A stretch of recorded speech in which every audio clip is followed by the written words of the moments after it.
Hi friends, நான் உங்கள் natural lower Riya பேசுகிறேன். இன்றைக்கி பார்க்க போகிறது என்னென்னா, இது யாருக்காவது பார்த்த மாதிரி தெரியுதா? இது பேர் தான் தீவன சோளம் அப்படின்னு நம்ம சொல்கிறோம். மாட்டுக்கு நிறைய வகைகள் அதாவது புற்கள், தீவனங்கள், சோளங்கள் எல்லாம் இருக்குது. அந்த வகையில் ஒரு வகையானது இந்த தீவன சோளம்.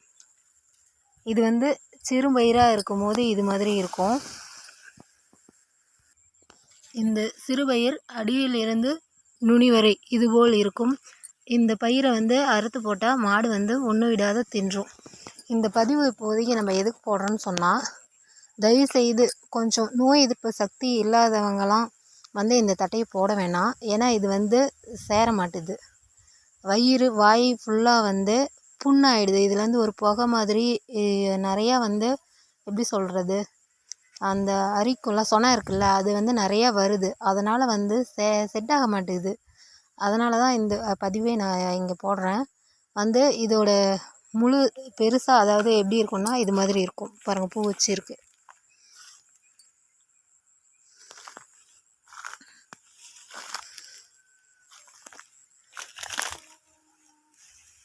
இந்த பூ இருக்குது பார்த்தீங்களா, இது அப்படியே விதையாகி கீழே விழுந்ததுன்னா இது அந்த சீன பூண்டுன்னு சொல்லுவாங்கள்ல, மூக்குத்தி பூண்டு, அதே மாதிரி இதை அழிக்க முடியல. தொடர்ந்து இந்த விதை கொட்டிருச்சுன்னா முளைச்சிக்கிட்டே இருக்குது. நல்லா குத்து குத்தாக நல்லா நம்ம தீவனத்தட்டைன்னு சொல்லுவோம் இல்லைங்களா, அதுக்கு ஈக்குவலாக இந்த தட்டை வளருது குத்து குத்தாக. பாருங்க, இந்த அறுத்த கட்டை இது மாதிரி தான் இருக்கும். தட்டை நம்ம அறுத்து வச்சுருக்கோம் மாட்டுக்காக. இது வேறு வழி இல்லாமல் மாட்டுக்கு தேவைன்றதுனால இதை வச்சுருக்கோம். இதே பெருசாகிடுச்சுன்னா இந்த பாருங்கள், இந்த தட்டையெல்லாம் கட்டையை கழிச்சிருது மாடு. இது சோவையை மட்டும் சாப்பிட்டு தட்டையை கழிச்சிருது. இதே நம்ம மிஷினில் அரைச்சி போட்டோம்னா சாப்பிடுது வேறு வழி இல்லாமல். நம்ம தீவனத்தட்டை மாதிரி இது பாருங்கள், கட்டை குத்து குத்தாக இருக்குங்களா, அதே மாதிரி காட்டுறேன் பாருங்கள்.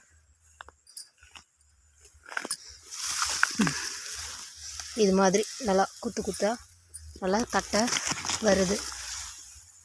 இதோட லென்த் பாருங்கள், பார்க்குறதுக்கு நிறையா அழகாக இருக்கும். அழகு இருக்க இடத்துல தான் ஆபத்து இருக்குன்னு சொல்லுவாங்க. அது மாதிரி தான். சேராதவங்க தயவுசெய்து இந்த தட்டையை போட வேண்டாம்.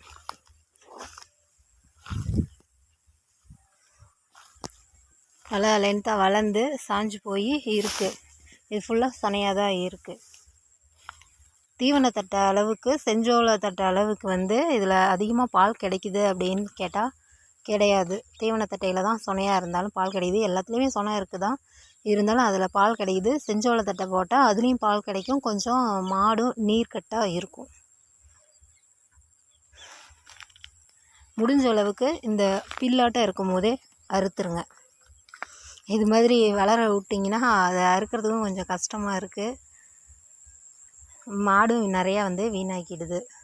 நீங்கள் இது மாதிரி அறுக்க ஆரம்பிச்சிங்கனாவே நீங்கள் அறுக்கிறதுக்குள்ளே இது மாதிரி வந்துடும். வேகமாக வளருது இந்த பயிர்.